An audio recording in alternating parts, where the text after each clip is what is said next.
İslam alimi, mutasavvuf, arif, zahid, aynı zamanda muallim ve mürşid olan ve düşünür ve filozof olarak da tanınan Şeyh Ahmed Hani Hazretleri'nin türbesindeyiz. 1651 yılında miladi olarak doğan Ahmed Hani Doğu Beyaz'da 1707 yıllarında vefat etmiştir.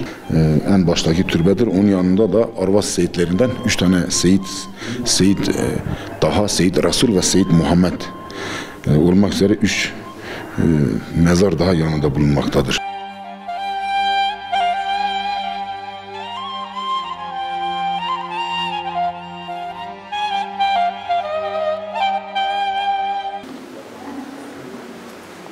Eşhedü en la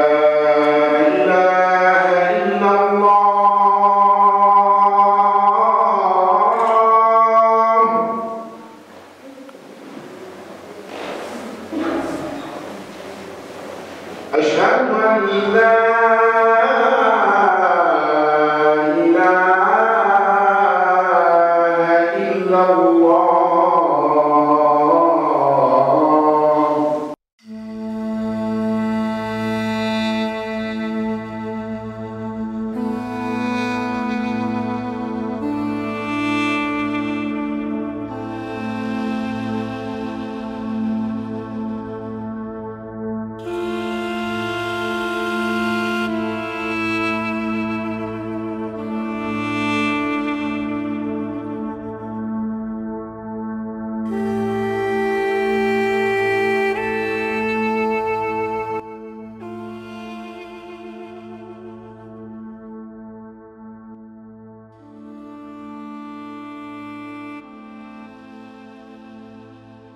Ahmed Hani türbesi olarak bilinen ve şu anda içinde bulunduğumuz bu türbenin inşa edilmesinden önce başka bir türbe vardı. Eski türbe. Rivayete göre Abdülfettah Bey tarafından inşa edilmişti. Bu türbenin giriş kapısında kitabeler olarak yukarıda geçen taşlarda şu yazılıydı. Mehda eseri khiri nedhat jiddesti Ahmet Tevfik nedayavi ger padişahi emced. Gulbangek jgaybi hat emrenge bu tarih ma'bud inayet kir çi bu ev ma'bed. Hatifi endaht mara nagihan der sami'a cami-i tarih lefzi es-salatul cami'a. Bu caminin tarihçesi de es-salatul cami'a isimli cümlede geçen harflerin ebced hesabından çıkarılmaktadır. Bunlar da ebced hesabına göre rakamsal karşılığı olarak sayıldığı takdirde bu harflerin tekrarsız ve şeddesiz olanları sayılırsa Hicri 1066, miladi 1657 yılına tekabül etmektedir. Ama tekrarlı harfler de sayılırsa Hicri 1156, miladi 1747 yılına tekabül etmektedir. Birinci ihtimale göre Ahmed Hani'nin hayatı döneminde cami yapıldığı anlaşılmakta. Ama ikinci ihtimale göre ise Ahmed Hani vefatından sonra Abdülfettah Bey tarafından Ahmed Xan'ın vefatından 40 sene sonra inşa edildiği anlaşılmaktadır.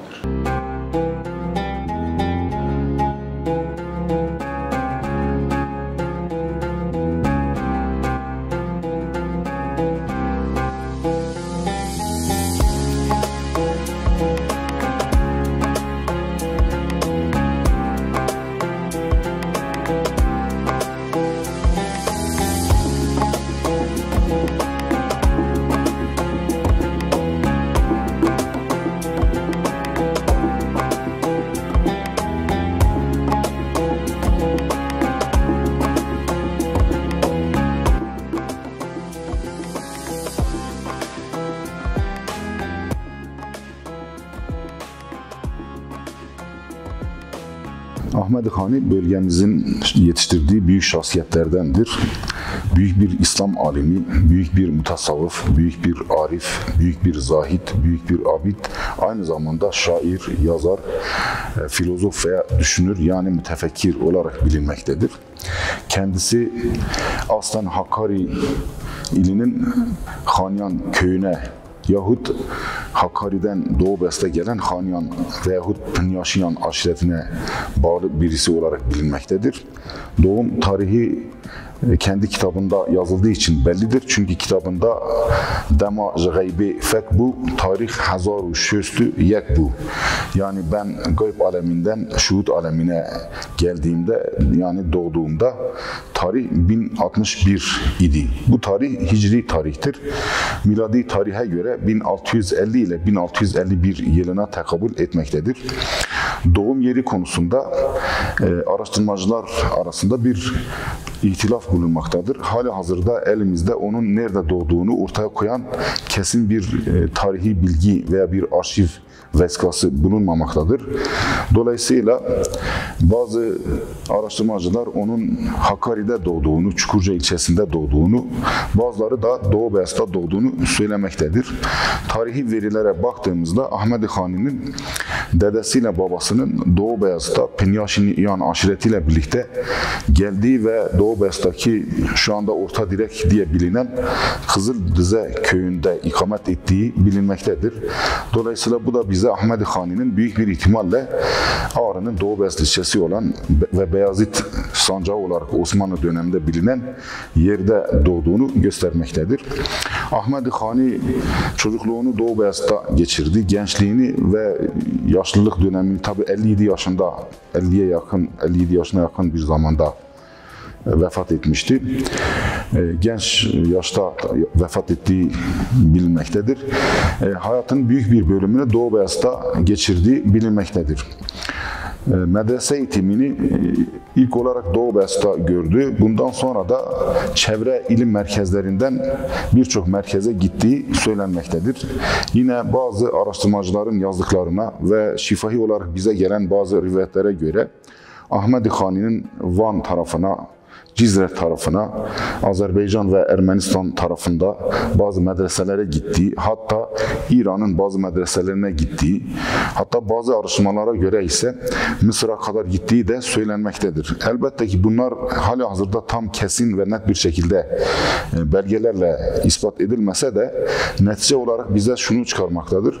Ahmed Xani ilk eğitimini doğduğu ve çocukluk hayatını geçirdiği Doğu Beyazıt medreselerinde görmüştür. Bundan sonra kendi ilmi seviyesini, tedrisat ve tahsilat seviyesini ilerletmek üzere çevrede meşhur olan, malum olunan ve şöhret sahibi alim insanların da ders verdiği diğer ilim merkezlerine giderek İslam dünyasının birçok merkezinden ilmi tecrübe elde edip onu Doğu Beyazıt'a taşımıştır. Zaten kendi kitaplarına baktığımızda Ahmed Xani'nin kitaplarının sahip olduğu ilmi seviye, bu seviyenin Doğu Beyazıt'ı aşan İslam dünyasının özeti mahiyetinde olan bir seviye olduğu bilinmektedir.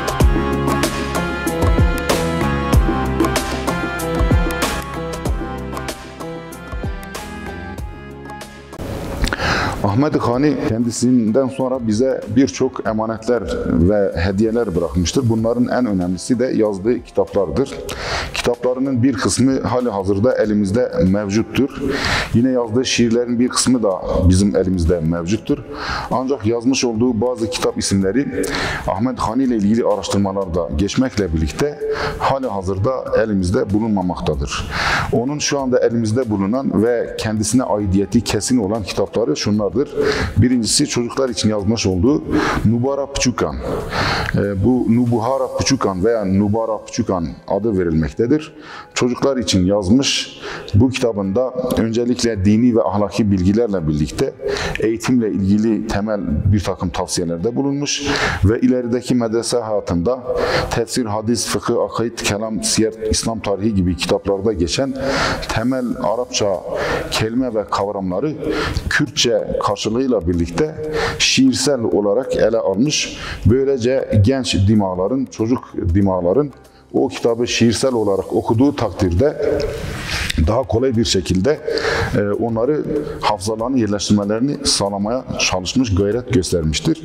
Bu Nubuhara Pçukan isimli kitabını da aruz vezni üzere yazmıştır. Bir diğer kitabı Akide İmani isimli kitabıdır.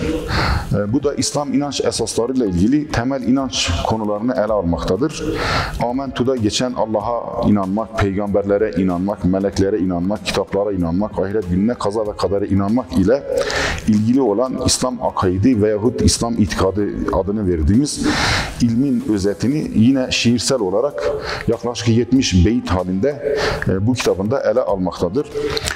Bu kitabındaki konuları 3 bölüme ayırmak mümkündür. Bir uluhiyet bahsi, ikincisi nübüvvet bahsi, üçüncüsü de sem'iyat ve gaybiyat yani ahiret bahsi. Uluhiyet konusu Allah'ın ismi, sıfatları, Allah'ın zatı, varlığı ve Allah'la ilgili konular. Nübüvvet konusu peygamberlik ve peygamberlerle ilgili konular. Hz. Muhammed Efendimiz, onun mucizeleri, miraca çıkması ve benzeri konularla alakalıdır. Sem'iyat ve gaybiyat yani ahiretle ilgili kısımlar ise bir insanın aklen bilmesi mümkün olmayan ancak naklen bir peygamberin gelerek vahiy neticesine bildirmesiyle bilinen konularla ilgili yani ölümden sonra başlamak üzere kıyamet ahvali, ölümden sonraki hayat, ahiret, cennet, cehennem, Sırat Köprüsü, Kevser Havuzu gibi bu konularla ilgili bilgileri bize vermiştir. Bu kitap yani Akide İmani isimli kitabı Ahmed Hani Eş'ari mezhebinin akaid esaslarına göre yazmıştır. Bilindiği üzere Müslümanlar arasında bir takım itikadi ihtilaflar çıktıktan sonra Müslümanlar daha sonra Ehl-i Sünnet vel Cemaat ile diğer mezhepler arasında farklı mezheplere bölündüler. Ehl-i Sünnet'in de 3 temel büyük mezhebi çıktı. Selefiye mezhebi şu anda hali hazırda bulunmamaktadır. İlk dönem Selef alimlerinin üzerinde olduğu görüştü. Fakat Seleften sonra Halef dediğimiz kesim ortaya çıktı.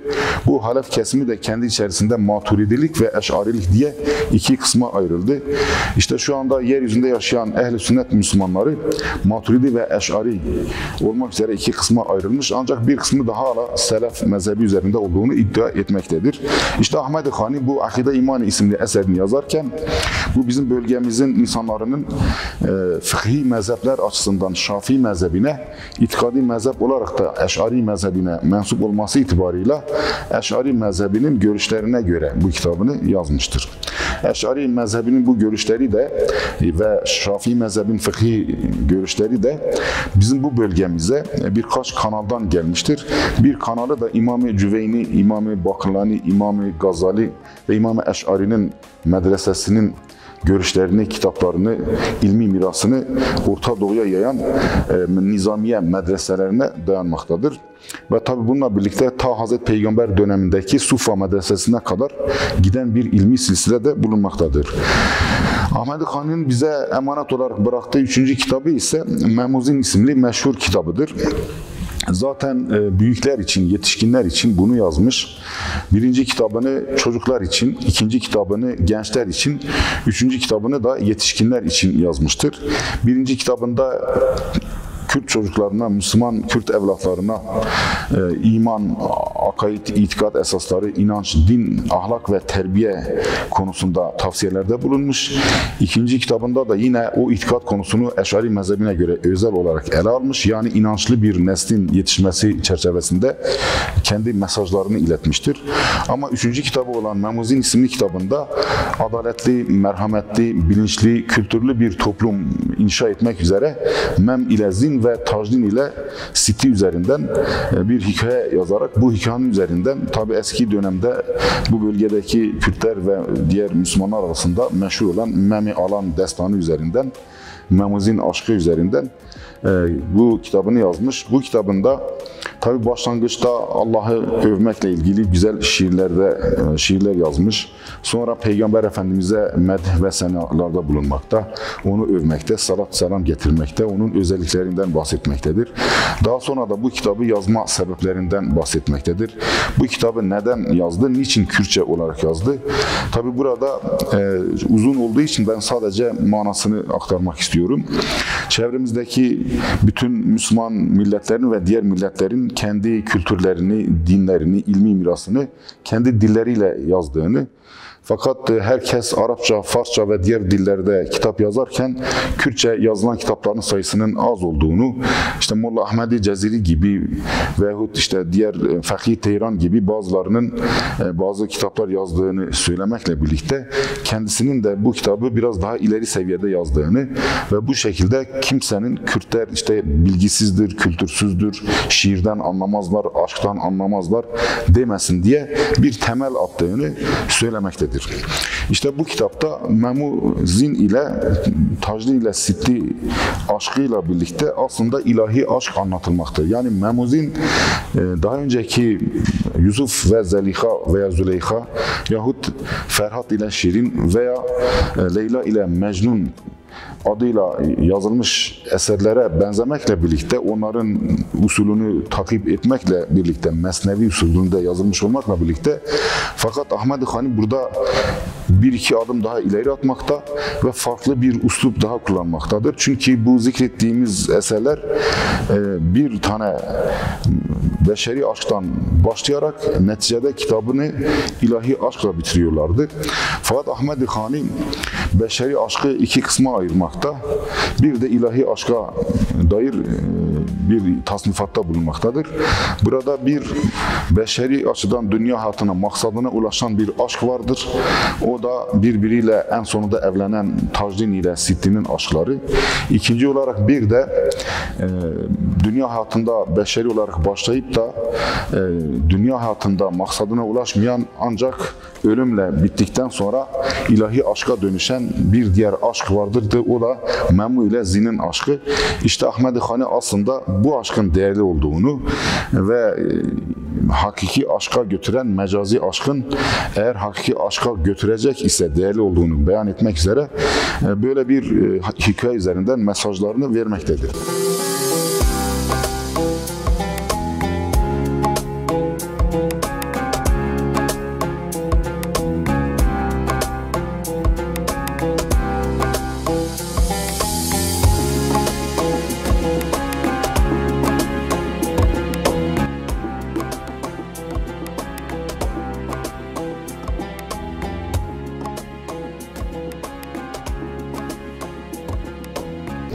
Bir diğer farkı da şudur. Diğer aşk konusunda yazılmış Leyla, Mecnun gibi kitaplar daha çok edebi seviyelerini ortaya koymak ve bir takım edebi yahut ahlaki tavsiyelerde bulunmak üzere böyle kitaplar yazmışlardır. Ancak Ahmed Hani hem aşk destanını yazmakta, hem bunun üzerinde ilahi aşkı anlatmaya çalışmakta, hem bunu yaparken yüksek derecede bir edebi üslup kullanmakta. Yani Kürt edebiyatının çevredeki Arap, Fars ve diğer milletlerin edebiyatlarından daha düşük olmadığını, onlarla boy ölçüşecek, yarışa girebilecek, hatta onları geçebilecek seviyede bir takım eserleri vermeye müsait bir dil olduğunu da ortaya koymakta. Yani işin edebi ve tarihi yönü de burada bulunmakta. Bununla birlikte Ahmed Hani işi başka bir boyuta götürerek içinde yaşadığı toplumun ileriki yaşantıda, ileriki müstakbel hayatta kültürel olarak sosyal olarak, siyasi açıdan, idari olarak nasıl bir toplum olması gerektiğine dair işte adaletli bir toplum, temiz bir toplum, kültürlü bir bilim üzerinde kurulmuş bir toplum olarak bunun tasavvurunu yapmaktadır. Yani bir medeniyet inşası diyebiliriz. Ahmed-i Khani Memuzini sadece bir aşk hikayesini ortaya koymak için değil, aynı zamanda bir de bir medeniyet tasavvuru oluşturmak, bir medeniyet tasavvuru inşasında bulunmak üzere de yazmıştır.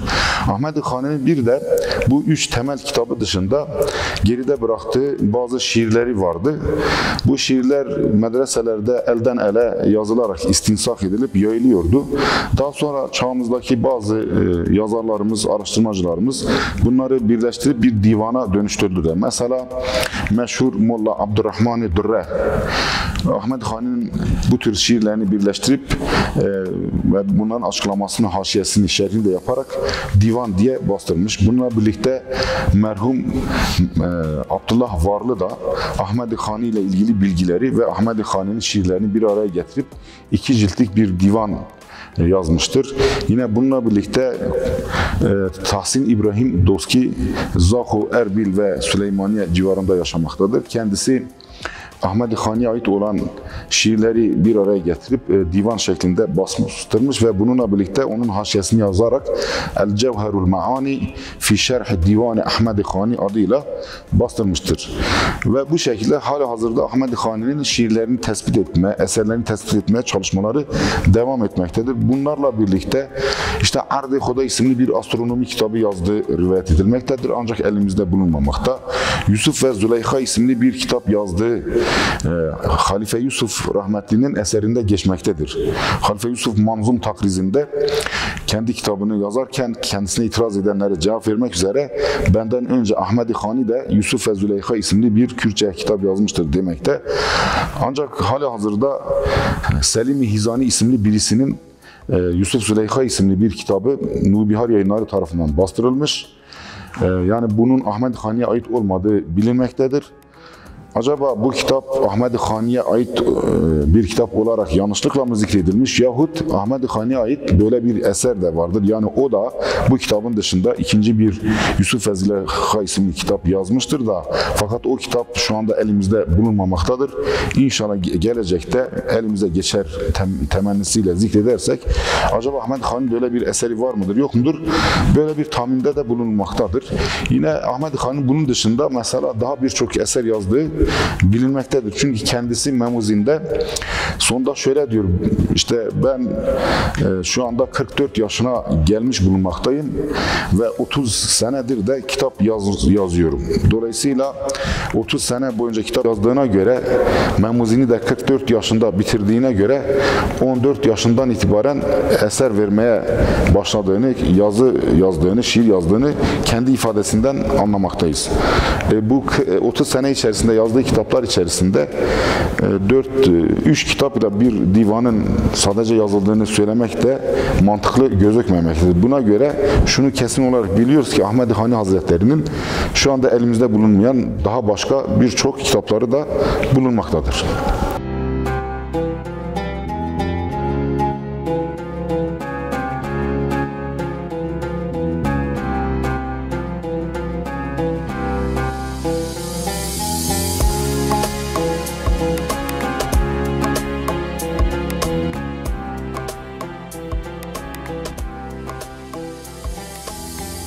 Ahmed-i Khani'nin eserleri dem söylediğimiz gibi yani 30 sene boyunca eser vermiş, böyle velut, böyle değerli, kıymetli, ilmi seviyesi yüksek, birden fazla ilmi aynı anda kapsamış bulunan, birçok ilimde derin olan bir alim açısından değerlendirildiğinde yani 3 tane kitap ile bir divanın Ahmed-i Khani gibi bir zat açısından az olduğu, dolayısıyla çok kitap yazdığı zaten kendi ifadesinden anlaşılmaktadır. Bu aslında bize önemli bir durumu daha hatırlatmaktadır. O da şudur: Doğu Beyazıt bulunduğu yer açısından stratejik ve tarihi bir yer olduğu için daha önceki çağlarda defalarca farklı medeniyetler, farklı devletler tarafından işgal edildiğinden dolayı Ahmedi Khani sonrasında da Rus işgallerine maruz kalmıştır. Ermenilerle Kürtler arasındaki bir takım ihtilaflar yaşanmıştır. Cumhuriyetin başında ve Cumhuriyet sonrasında bir takım olaylar yaşanmıştır. Bunlar neticesinde Ahmedi Khani'nin eserlerinin kaybolduğunu söylemek mümkündür. Hatta kaybolduğu söylenmelidir. Zira 3 defa Ahmedi Khani'den sonra Doğu Beyazıt Sancağı Rus işgaline maruz kalmış. Ruslar İshak Paşa Sarayı'nda bir takım emanetleri kendi memleketlerine götürmüşler. Mesela Moskova Müzesi'nde İshak Paşa Sarayı'nın kapısının bulunduğu söylenmektir. Som altından yapıldığı ya da nasıl bir madenden yapılmış ise, ama meşhur olan bizim kültürümüzden bize şifahi yollarla gelen bilgiye göre, büyüklerimizin söylediğine göre, hatta ben de mesela 1980'li yıllarda o gün 80, 70, 90 yaşında olanların söylediğine göre som altından yapılmış bir kapısı veya altından yapılmış bir kapısı vardı diye kendim de duymuştum. Dolayısıyla madeni nasıl olursa olsun bu bize Rus işgallerinden Rusya kütüphanelerine, Rusya müzelerine buraya ait olan alimlerin eserlerinin, İshak Paşa'ya ait olan bir takım malzemelerin götürüldüğünü göstermektedir. Nitekim son yıllarda yapılan araştırmalarda araştırmacılar Rusya'nın Sankt Petersburg Üniversitesi Kütüphanesi'nde Ahmedi Khani'ye ait Memuzin, Nubara Puçukan, Akide İmani ve o divanına ait bazı şiirlerin el yazma nüshalarını orada çıkarıp buraya getirmişlerdir. Fotokopisini çekerek veyahut PDF formatından alarak bunları şu anda getirip üzerinde araştırmalar yapıyorlar. Ahmedi Khani sonrasında bir de Molla Mahmud-i Beyazidi Erzurum Rus konsolosu olan Alexander Jaba ile birlikte bizim bu bölgedeki ulemanın yazmış olduğu el yazma eserlerin birer ikişer nüshalarını çıkararak bunların bir kısmının Rusya Sankt Petersburg Üniversitesi'ne gönderildiğini, bir kısmının da Avrupa'ya götürüldüğü ve buradaki Almanya, Fransa gibi bazı ülkelerde bazı üniversiteler tarafından bastırıldığı söylenmekte, bilinmekte. Nitekim elimizde bu çerçevede bazı kütüphanelerden alınmış PDF formatında kitaplar bulunmaktadır. Dolayısıyla biz şunu anlıyoruz ki Ahmedi Khani Hazretleri'nin yazılmış olduğu ve elimizde şu anda bulunmayan eserleri işte Avrupa kütüphanelerinde, Rusya kütüphanelerinde bulunmaktadır. Bununla birlikte bir de araştırmacı yazar Müfit Yüksel Manisa, Bursa, Diyarbakır, İstanbul, işte Süleymaniye, Beyazıt Kütüphanesi ve benzeri kütüphanelerde araştırmalarda bulunup Ahmedi Khani ve diğer bu bizim bölgemizin ulemasının yazmış olduğu eserlerin birçok nüshalarını da tespit etmiş bulunmaktadır. Bu çerçevede baktığımızda inşallah çok yakın zaman içerisinde Ahmedi Khani'ye ait olan diğer kitapların da bir kısmı tahrip olmuş, yakılmış, yok olmuş olabilir. Ancak mevcut olup da halihazırda kütüphane raflarında saklı bulunan ve kimsenin de henüz keşfetmediği bu kitapların bir kısmının da ileride keşfedileceğini de tahmin etmekteyiz.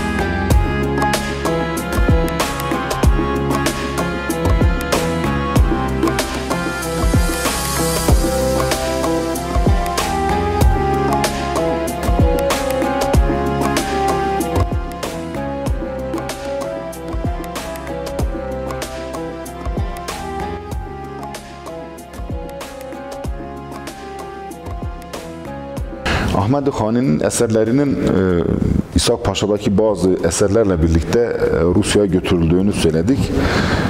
Burada bir başka önemli konu daha gündeme gelmektedir. Bu konuyu bugüne kadar araştırmacılar fazla ele almamışlardır. Aslında konu uluslararası hukuk açısından da değerli ve önemlidir. Bizim Ağrı'mızın çok kıymetli yetkililerini, idarecilerini de ilgilendirmekte. Tabii onları da aşan bir konudur. Ağrılı yetkililerimizin uluslararası alanda Dışişleri Bakanlığı, İçişleri Bakanlığı, Cumhurbaşkanlığı ve diğer kurumlarla birlikte, bakanlıklarla birlikte hareket ederek bize ait bir takım kültürel mirasların tekrar bizim memleketimize getirilmesi konusunda onları bekleyen çok önemli bir vazife bulunmaktadır. O da şudur. Şimdi Ahmedi Hani'nin bulunduğu bölge eskiden beri tarihi bir bölge. Urartular, Asurlar, Medler, Sasaniler, hatta Bizans İmparatorluğu daha sonra birçok medeniyetin eline geçmiş. Ama demin bahsettiğimiz gibi Rus işgallerinde Ruslar Doğu Beyazıt'ta kaymakam ataması bile yapmışlardır.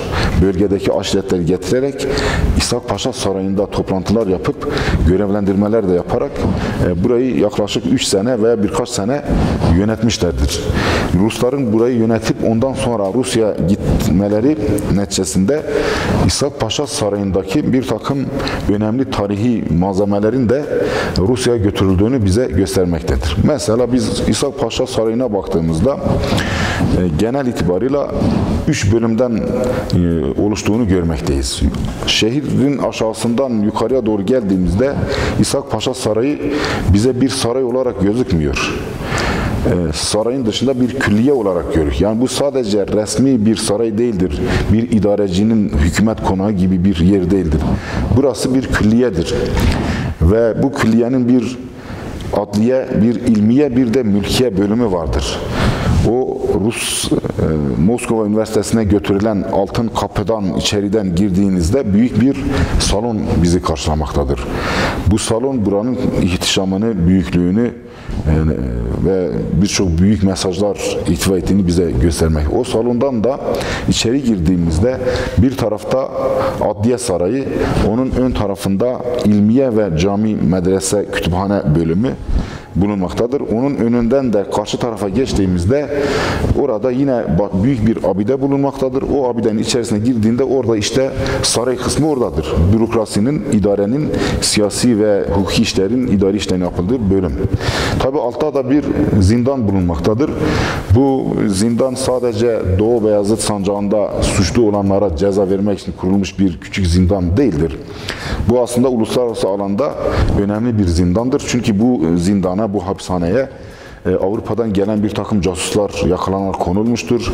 Ruslardan gelen casuslar yakalanmıştır. İran tarafından gelen casuslar bizim bu bölgemiz üzerinden uluslararası emeller taşıyan diğer yabancı güçlerin misyon şefleri, casusları, ajanları işte misyoner adı altında farklı isimler, farklı görevler adı altına gelmiş olmakla birlikte bu bölgenin üzerinden bir takım emellere ulaşmak için uğraşanlar zamanında yakalanmış ve bunlar zamanın paşaları tarafından yargılanarak o zindana atılmıştı. Yani İshak Paşa Sarayı basit bir saraydan ibaret değildir. Şimdi böyle bir sarayın içerisinde eğer mahkeme varsa bu mahkemenin zabıtları olacaktır.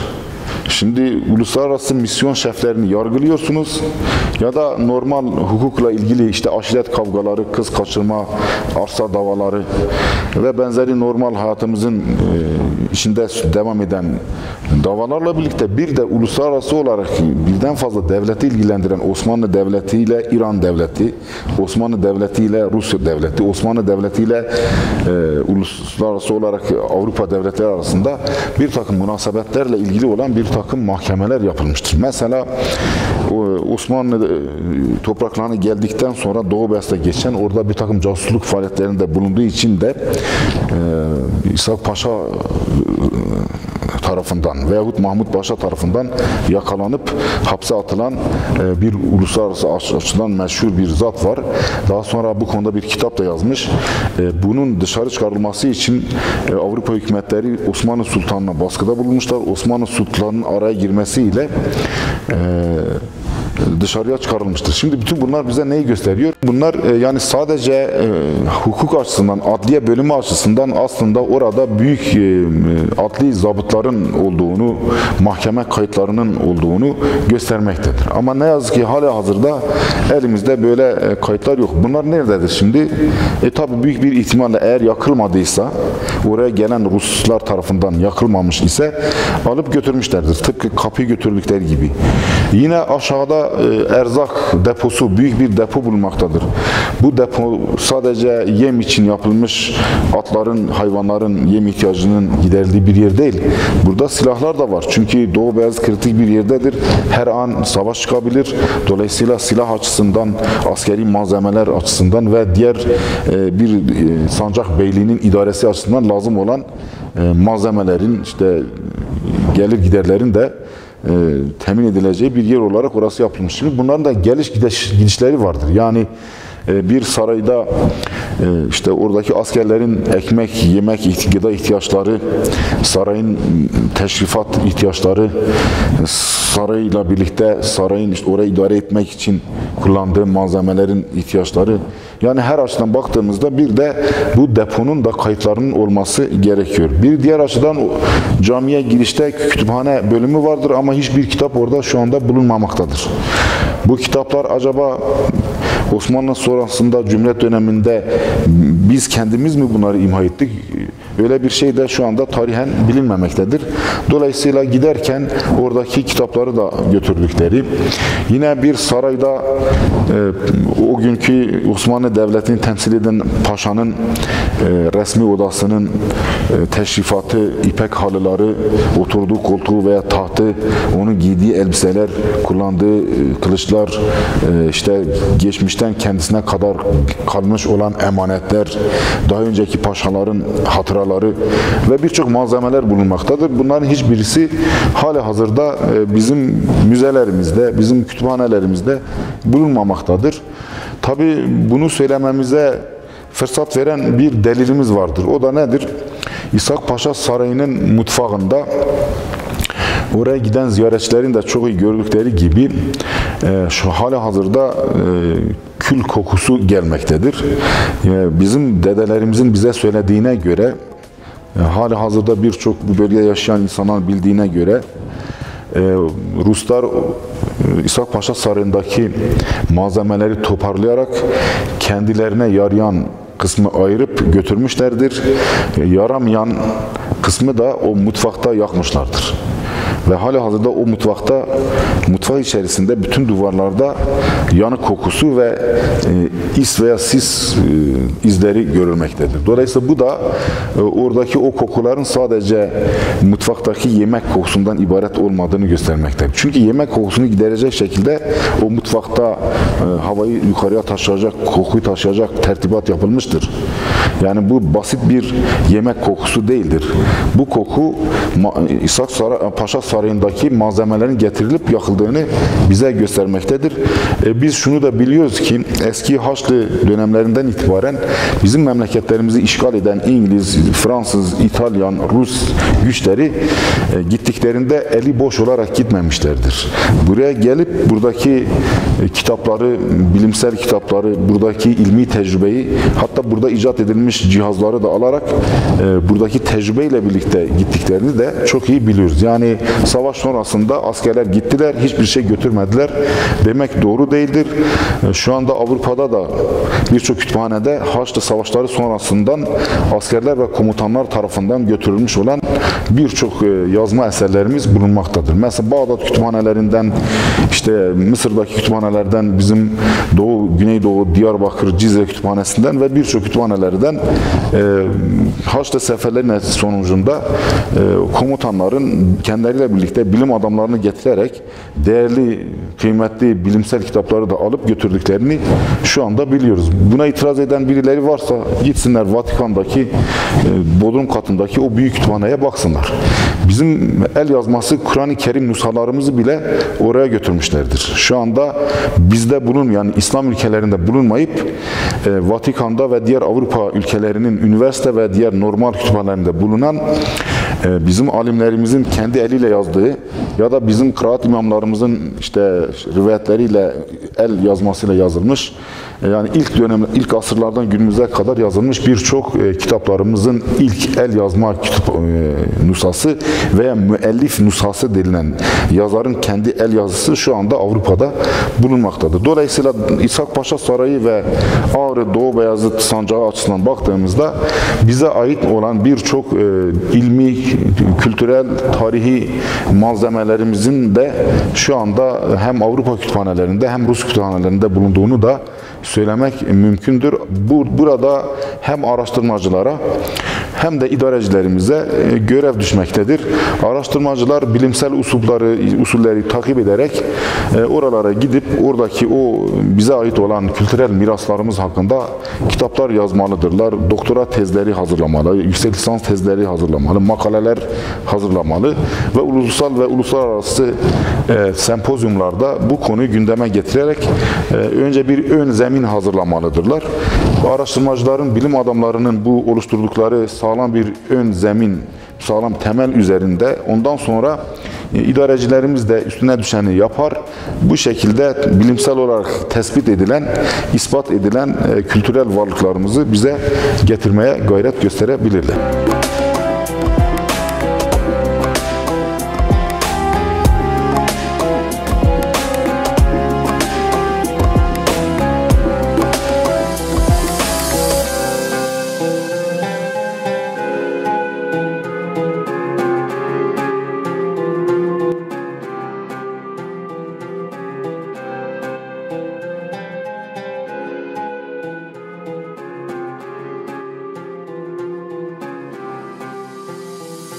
Ahmed-i Hani'den bahsederken bir de göz önünde bulundurulması gereken önemli konulardan birisi de şudur. Ahmed-i Hani genel olarak İslam bilim, kültür ve mirası açısından ne ifade etmektedir? Ve bir de bizim bölgemizin ilim, irfan, kültür, medeniyet mirası açısından ne ifade etmektedir? Bunu da ortaya koymak lazımdır. Aslında Ahmed-i Hani Hazreti Peygamber Efendimizin Medine'de kurduğu Sufa Medresesi'nin bizim bölgemizdeki şubesinin başkanı olarak kabul edilebilir. Nitekim bizim geleneksel medrese kültürümüzde ilmi şecere denilen, ilmi silsile denilen bir silsile vardır. Ve bu silsile İslam dünyasının her tarafından ta Mescid-i Nebevi'nin yanında Peygamberimizin kurmuş olduğu Sufa Medresesi veya Sufa Üniversitesi denilen o medresede yetişmiş alimler yani sahabilere dayanmaktadır. Çünkü Peygamberimiz Mekke'den Medine hicret ettikten sonra orada bir İslami toplum inşa etti. Burada bu toplumun gündelik hayatlarıyla alakalı hükümler nazil oldu. Tabi cami kurmakla birlikte o camide umumun hepsini ibadet hayatına alıştırdı. Fakat caminin yanında bir de özel olarak belli seçkin bazı genç sahabeleri getirip orada yatılı bir şekilde, bir kısmı yatılıydılar, bir kısmı da evine gidip geliyorlardı. Onları eğitti. Bu eğittiği sahabeler genç sahabelerdi. Peygamberimizin vefatından sonra tabi'in nesline, etba'u tabi'in nesline ilim öğreten bunlardır. Mesela Abdullah bin Ömer, Abdullah bin Abbas, Hazreti Ali ve benzeri genç sahabeler. Mesela Hazreti Ebu Hureyre, Hazreti Ayşe. Bunlar Peygamber Efendimizin vefatından 30 sene sonra, 40 sene sonra, 50-60 sene sonraya kadar hatta 80 seneye kadar ilim mirasını Peygamberimizden öğrendiklerini tefsir ilmiyle ilgili, hadislerle ilgili, mirasla ilgili, hukukla ilgili yani Peygamber Efendimizin inançla, ibadetle, ahlakla her konuda bize beyan ettiği, açıkladığı ilmi mirasını öğrendiler, okuttular ve bir de İslami fetihler sayesinde Hazreti Ömer, Hazreti Osman ve daha sonraki dönemlerde İslami fetihler döneminde bu sahabeler özellikle birçok belge ve bölgelere gönderildi. Fethedilen bölgelere birden fazla sahabe yerleştirilip bu sahabeler gittikleri yerlerde hem insanlara namaz, oruç, zekat, hac gibi ibadetleri öğretiyorlardı. Hem de cami içerisinde bir medrese, okul kurarak o fethettiği bölgelerde Müslüman olan olan milletlerin çocuklarına ve o kendilerine Hazreti Peygamber'den öğrendiklerini öğretmeye çalışıyorlardı. Nitekim işte bu günden sonra İslam dünyasında büyük bir ilmi faaliyet başladı. Tefsir ilmi, hadis ilmi, kelam ilmi, siyer ilmi, İslam tarihi ilmi gibi ilimler ortaya çıktı. Ve derken mezhepler çıktı. Fıkhi mezhepler, itikadi mezhepler, Şafii, Hanefi, Maliki mezhepleri. Büyük şahsiyetler çıktı. Sahabe döneminden sonra tabi'in etbaut tabi'in döneminde Sufyan-ı Sevri gibi, Hasan-ı Basri gibi, Sufyan bin Uyeyne gibi, İmam-ı Azam Ebu Hanife gibi, İmam-ı Şafii gibi, İmam Ahmed bin Hanbel gibi zatlar çıktı. Bu zatların da yetiştirdiği nesiller içerisinde İmam-ı Bukhari gibi, İmam-ı Müslim gibi, İmam-ı Tirmizi gibi büyük hadis alimleri çıktı. Bunların geriye bıraktığı, miras olarak bıraktığı ilmi eserler, hadisler, tefsir külliyatı, yani İslam ilim mirası neticesinde daha sonraki dönemlerde büyük alimlerimiz çıktı, büyük kitaplar yazdılar. İşte bu alimler bunları öğretirken daha sonra Nizamiye medreseleri aracılığıyla bu ilmi kitaplar bizim Doğu ve Güneydoğu bölgemize de geldi. Bu medrese geleneği şu anda bizim bölgemizde mevcut olan medrese alimlerinin hangisinin ilmi silsilesine bakarsanız mutlaka İmam-ı Gazali'ye, İmam-ı Cüveyni'ye, İmam-ı Bakırlani'ye, oradan İmam-ı Eş'ari'ye, oradan da işte İmam-ı Şafi'ye, İmam Ahmed bin Hanbel'e, İmam Şafi'ye, oradan da Hazreti Muhammed'e doğru gittiğini, hatta Selman-ı Farisi'ye, Hazreti Ali'ye, Hazreti Ebubekir'e ve oradan da Hazreti Peygamber'e gittiğini görmekteyiz. Dolayısıyla Ahmed-i Hani aslında öyle gökten zembille Doğu Beyaz'da düşmüş bir alim değildir. İslam ülkelerinin bir eğitim gördüğü merkezlerden bahsettiğimizde İran'a gittiği, Azerbaycan, Ermenistan'a gittiği, oradan yine mesela Mısır'a gittiği bile söylenmişti, rivayet edilmişti. Cizre tarafındaki kültürü, Hakkari tarafındaki kültürü aldığını biliyoruz. Peki Cizre, işte İran, Mısır, Ermenistan bizim için neyi ifade ediyor? Şunu ifade ediyor. İslami fetihler bu bölgeye önce Cizre üzerinden geldi. Oradan Hakkari bölgesine, Güneydoğu Diyarbakır bölgesine yayıldı. Ahmed Hani oradaki kültürü bize getirdi. Oradan da işte Irak tarafından, Bağdat üzerinden yine bize gelen bir başka kültür kaynağımız, merkezimiz vardır. Ahmed Hani onu da aldı. Yine oradan da İran'a giden ve İran üzerinden bize gelen bir ilmi mirasımız, ilmi merkezimiz var. Ahmed Hani onu da aldı. Azerbaycan ve Ermenistan bölgesine de Hazreti Osman döneminde İslam orduları gitmiş, orayı fethetmişler, oraya sahabeler bırakmışlar. Orada da büyük bir ilmi merkez kurulmuştur ve medrese kültürü oranın üzerinden de bize gelmiştir. Dolayısıyla Ahmed-i Hani aslında o dönemde İslam dünyasının birden fazla ilmi merkezinin, medresesinin kültürünü getirip sentez haline getirerek burada bize öğretmiş ve bu eserlerini oradan çıkarmıştır. Yani Ahmed-i Hani bizim bu bölgemizde İslam ilim kültür mirasının en büyük temsilcilerinden birisidir. Bununla birlikte ümmet içerisinde bir de bu bölge halkının dilini, kültürünü, örf adetlerini gündeme getiren bir şahsiyettir. O açıdan da bizim bu bölgemiz açısından Ahmed-i Hani bizim sesimizi dünyaya yayan, bölgesel ihtiyaçlarımızı ümmet çapında ve evrensel çapta insanlara anlatan, Arapça ve Farsça arasına sıkışmış olan Kürtçeyi aynı seviyeye yükseltmek üzere kardeş bir dil seviyesine getirmeye çalışan ve eserlerini bu açıdan ele alan önemli bir şahsiyet olarak da bilinmektedir. İşte Ahmed Hani bu iki özelliğini birleştirip kendi kültürel hizmetini sununca kendisinden sonra yetiştirdiği bazı talebeler de onun Doğu Beyaz'da açmış olduğu Beyazıt ekolü diyebileceğimiz yeni bir çığırı devam ettirdiler.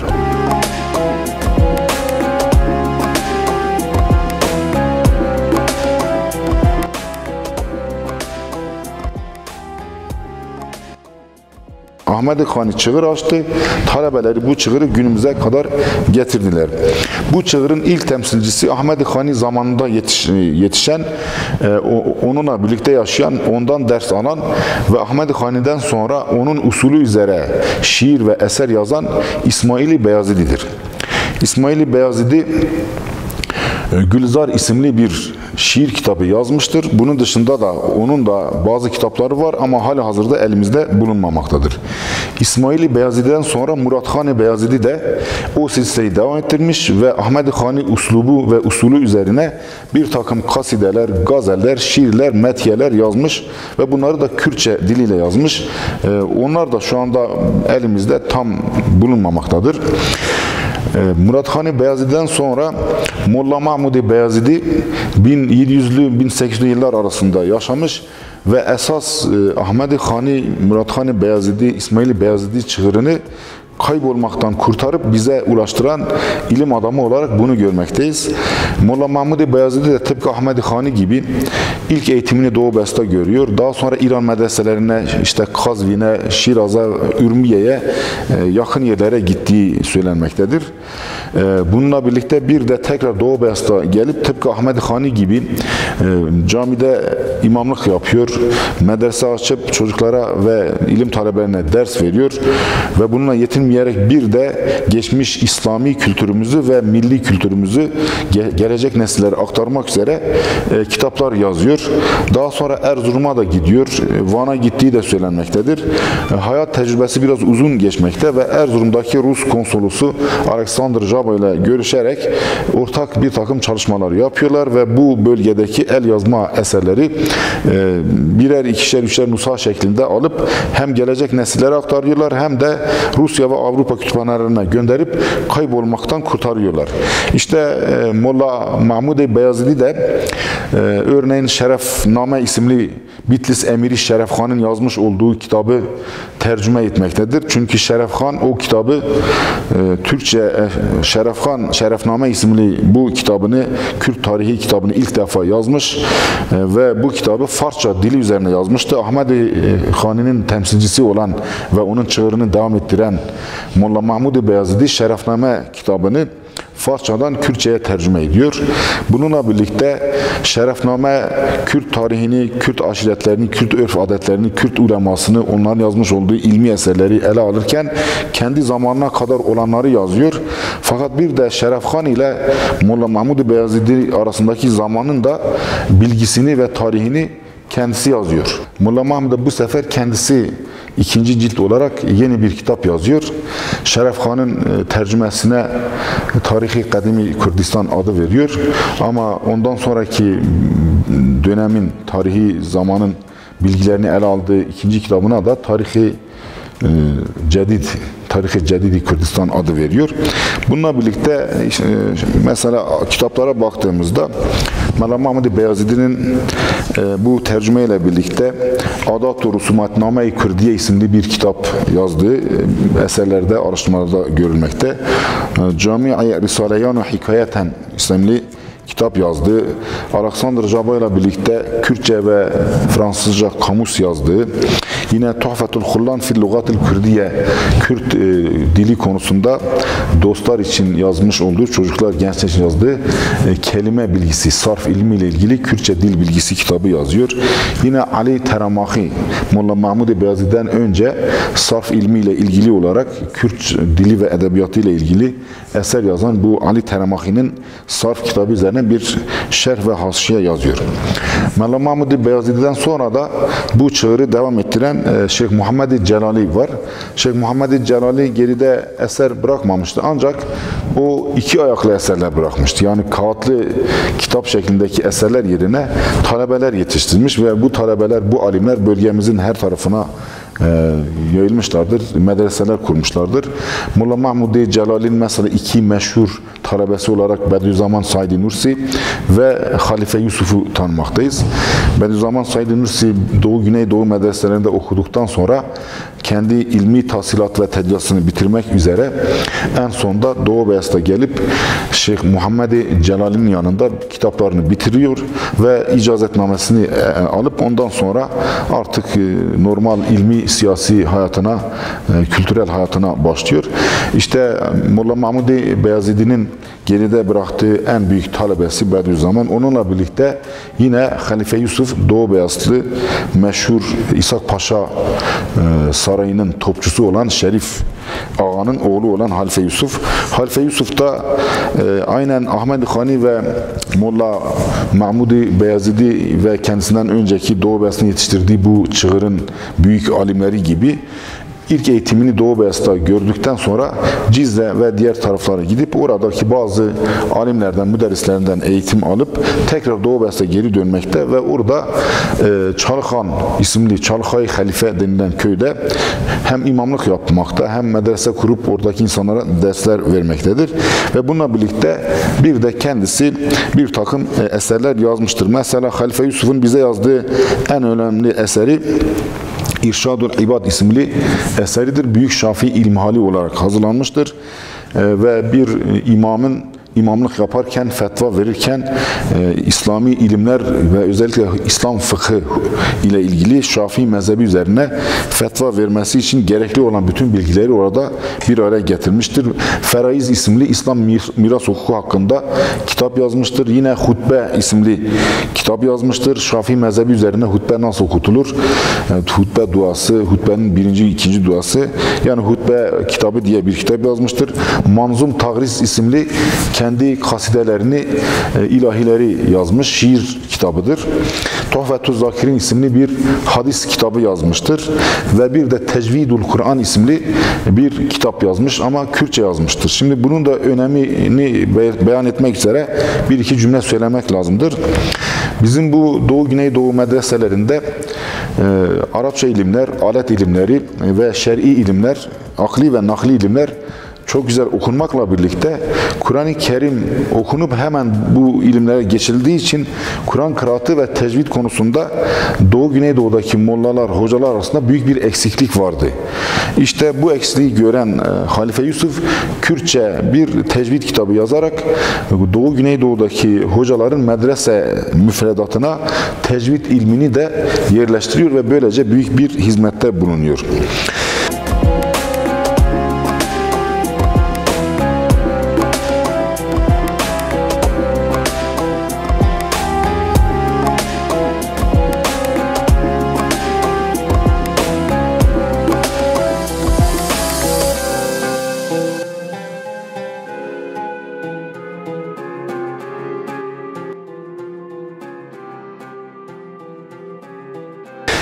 Yine Halife Yusuf'tan sonra da bir de Halife Yusuf zamanında onu gören, ziyaret eden, onun sevgisine muhatap olan Molla Musa Celali, Halife Yusuf'undan sonra Doğu Beyazıt'ta bazı köylerde imamlık yaptığı zaman gittiği her köyde medreseler kurarak talebelere ders vermiş. Emekli olduktan sonra 1991 yılında Doğu Beyazıt'ın bir mahallesinde medrese kurup bugüne kadar halihazırda da kendisi hayatta yaşamakta ve talebeler yetiştirmiştir. Onun da yetiştirdiği talebeler bölgemizin birçok yerine gitmiş. Mesela Diyarbakır, Bingöl, işte Güneydoğu, Batman, aynı şekilde Erzurum'un Hınıs, Karayazı, Tekman'dan, işte Ağrımızın Patnos, Doğu Beyazıt, işte il merkezi ve diğer yerlerden Doğu Beyazıt'taki medreseye gelen birçok talebeler vardır. Molla Musa Celali de Beyazıt sancağında yetişen ve Ahmed Hani çığırını devam ettiren bir alim olarak bu konuda birçok kitap yazmıştır. Yazmış olduğu kitapları genel itibarıyla gözden geçirirsek bir Ahmed Hani'nin elimizde bulunan 3 kitabı üzerine haşiye yazmıştır.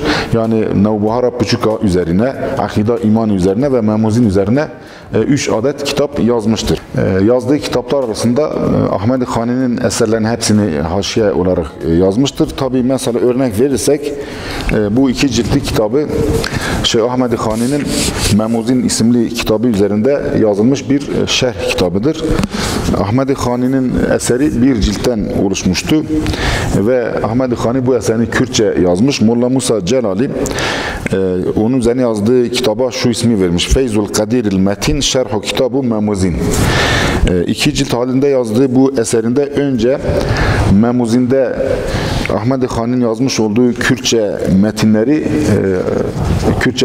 Memuzinde Ahmed Hani'nin yazdığı Kürtçe metinleri kelime kelime ele almakta. Önce kelime tahlili, sonra şiirin genel manası, ondan sonra şiirin açıklamasını yapmakta. Aynı zamanda Kürtçeden Arapçaya tercüme ettiği bu Memuzinin metnini Arapça haşiye ve şerh halinde de açıklamaktadır. Bu da Molla Musa'nın yazdığı Ahmed Hani'ye ait Memuzinin haşiyesi. Bunun dışında Molla Musa yaklaşık 45 ciltte eser yazmıştır. Örneğin Nesefi tefsiri üzerine 6 ciltlik haşiye ve şerh yazmıştır. Beyzavi tefsiri üzerine hali hazırda matbaa verilmemekle birlikte 7 ve 8 cilt mahiyetinde olacak bir haşiye ve şerh daha yazmıştır. Ve işte Kürtçe Mevlid üzerine Arapça bir haşiye yazmıştır. Bununla birlikte Molla Halil Nehcül Enam isimli Kürtçe eserini Arapçaya çevirerek açıklamalı bir şekilde üzerinde haşiye ve şerh yazmıştır. Ve bu şekilde isimleri zikredildiği takdirde zaman alacağı için ben hemen geçiyorum. Tefsir ilmi, hadis ilmi, fıkıh ilmi ile ilgili birçok eser yazmıştır. Şimdi bizim bu Doğu Beyazıt'taki ilim hayatından bahsedince bir de iki ilim ailesinden de bahsetmek gerekiyor.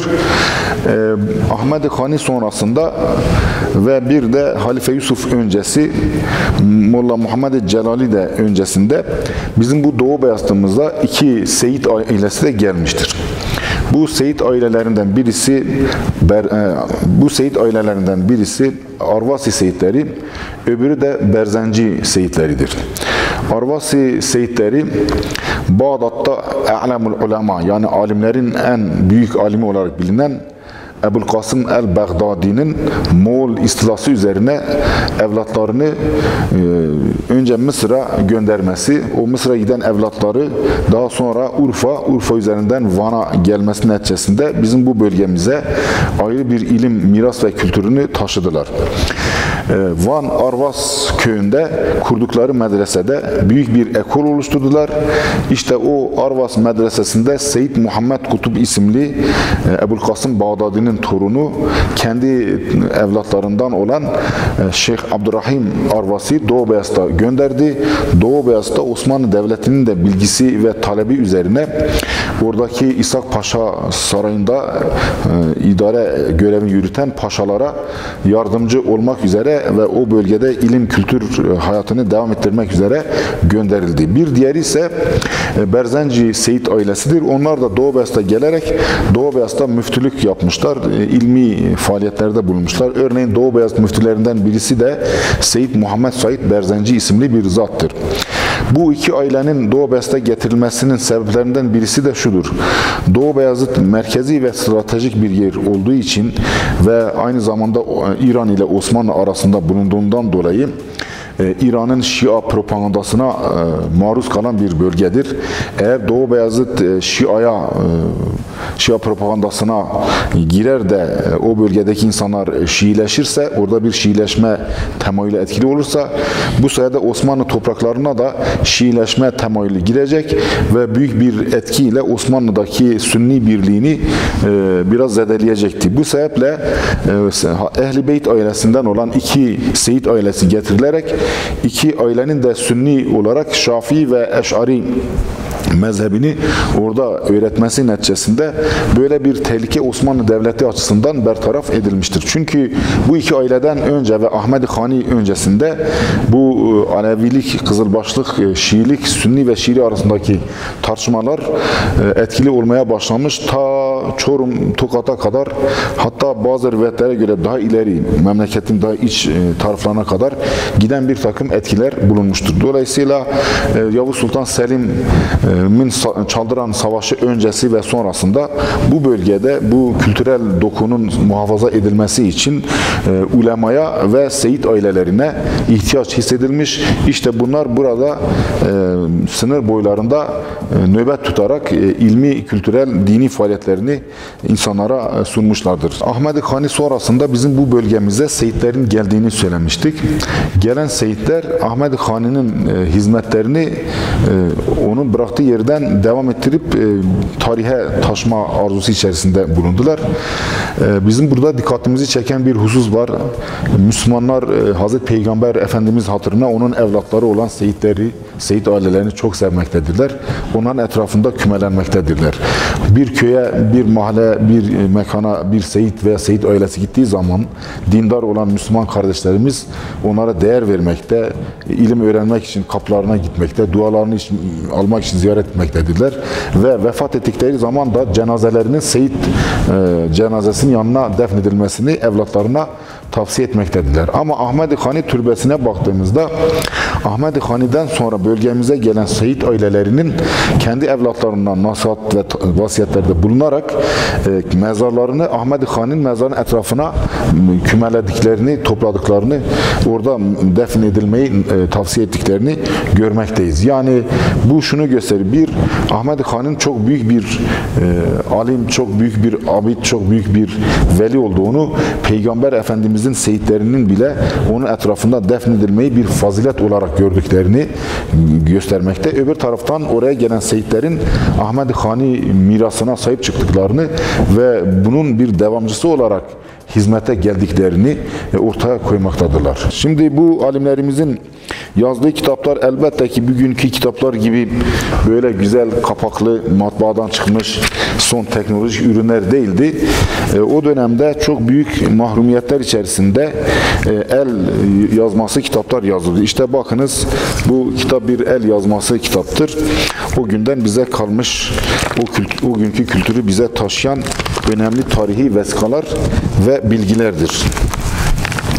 Burada eski Arap hattının son derece güzel sanatsal yazım türleri, mahdut yöntemleri bulunmaktadır.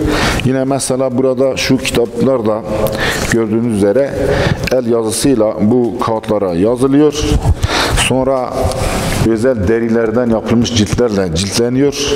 Tabi bu ciltlerde bazen de sanatsal özellikler yansıtılıyor. Gördüğünüz üzere burada elden ele gelmiştir. Şimdi kitabın ön sayfalarına baktığınızda sahibuhu mesela filan diyor. İşte bunun sahibi Ahmet'tir. Molla Ahmet vefat ediyor. Molla Mehmet'in eline geçiyor. O vefat ediyor. Molla Zeki'nin eline geçiyor. O vefat, bu şekilde örnek olarak verdik. Tabi bu şekilde birden fazla insandan elden ele değişerek ta günümüze kadar intikal ediyor. El yazısı olarak yazılmıştır. Yine mesela burada Ahmed-i Hani ve diğer alimlere ait eserlerden olmak üzere işte bu şekilde de kitaplar elden ele el yazması olarak gelmiş. Bu da mesela medrese kültüründe Şafii mezhebine ait olmak üzere fıkıh kitabı olarak yazılmıştır. El-Mahar ve El-Muharrar diye meşhur olan bir eserdir. Ve o da günümüze kadar ulaşmış eserlerden. Yani medresede matbaa mahsulü eserler yoktur. Talebeler hocanın yanına gitmektedirler. Hocanın okutacağı kitabı kağıt ve divit elde ederek, mürekkep elde ederek o günün teknolojisine uygun bir şekilde yazıya geçirmektedirler. İşte bu kültür elden ele istinsak yoluyla hem şifahi kültür olarak hem de yazılı kültür olarak bize ulaşmıştır. Sonuç olarak şunu söyleyebiliriz ki bizim bölgemiz ilim, kültür, medeniyet mirası açısından zengin bir bölgedir. Ağrımız ve Doğu Beyazıt Sancağı. Biz bugün bu konuşmamızda Doğu Beyazıt Sancağı üzerinden konuştuk. Ağrımızın bütün il ve ilçeleri, bütün köyleri bu açıdan zengindir. Ben küçük iken bir medrese hocasının evladı olarak hatırlıyorum. İlkokul çağında yaşadığımda babamın da talebeleri vardı. Çevre köylerin hepsinde medrese vardı. Benim babamın medresesinin talebeleri Perşembe ve Cuma günleri kenar köylerdeki medreselere ziyarete gidiyorlardı. Mesela bu hafta diyelim ki bizim köyün medresesinin talebeleri öbür köye ziyaretçi yola giderlerse öbür hafta da onlar buraya geliyorlardı. Böyle bir sosyal kaynaşma, ilmi açıdan ilim mirasını birbirine anlatma, sunma şeklinde kültürel faaliyetler, etkinlikler de vardı. Yani adeta her köyde bir medrese vardı, her köyde bir alim vardı. İnsanlarımız bu alimleri seviyorlardı.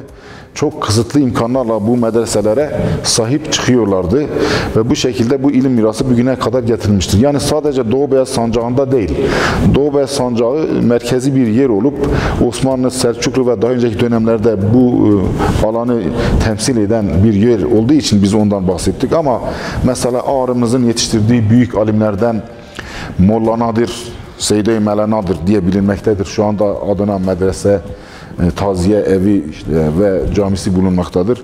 Yine Seyyid-i Mele Mehmed-i Kasuri gibi büyük alimlerimiz çıkmıştır. Yine mesela Patnos'umuzda, Taşlıçay'ımızda, Diyadin'imizde birçok Seyit aileleri, şeyh aileleri, müderris aileleri, medreseler hali hazırda bulunmaktadır. Hatta ve hatta ben yine hatırlıyorum, hali hazırda da ziyaret edildiği takdirde eski camilerin yanında bir de hücre adı altında medrese yapılması bir adet haline dönüştürülmüş idi. Nasıl ki günümüzde özellikle il ve ilçe merkezlerinde cami yapılırken caminin altında ve yanında Kur'an kursu yapmak adet ise o dönemlerde caminin inşaatının yanında bir namaz kılınan yer, bir de hücre adı altında talebelerin oturup ders gördükleri, derslerini müzakere ve mutala yoluyla öğrenmeye çalıştıkları bölümler vardı ve bizim bu bölgemiz bütünüyle, yani Hz. Peygamberimizden sonra sahabelerin mübarek ayakları bu bölgemize değdikten sonra buraya ilmi açıdan çok büyük bir bereket geldi. Ve bugüne kadar bu böyle devam etti. Ama son yıllarda çağdaşlaşma, modernleşme, dünyevileşme adı altında bizim neslimiz de artık tükeniyor. Eski tarihi geçmişine sahip çıkan gençlerin sayısı azalıyor. Zaten geçmişine hayran olacak bir nesil de kalmadı. Bir de bazı gayrimeşru güçlerin, gizli güçlerin propagandaları vardır. Dinimizi, peygamberimizi, mezheplerimizi, alimlerimizi, geçmiş kültürümüzü, medeniyetimizi itibarsızlaştırmaya çalışanlar vardır. Bunlar televizyonlarla, sosyal medya aracılığıyla, çağın teknolojisini kullanarak, insanlarımızın zihinlerini boş bilgilerle doldurarak bu şekilde bizimle, nesillerimizle kendi tarihi, kültürü, örf adeti arasında bir mesafe oluşturmuşlar. Dolayısıyla şu anda hem ilim adamlarına, hem gazeteci yazarlara, hem araştırmacılara ve herkese büyük bir görevler düşmektedir. Bu açıdan siz bugün çok önemli bir hizmet yapıyorsunuz.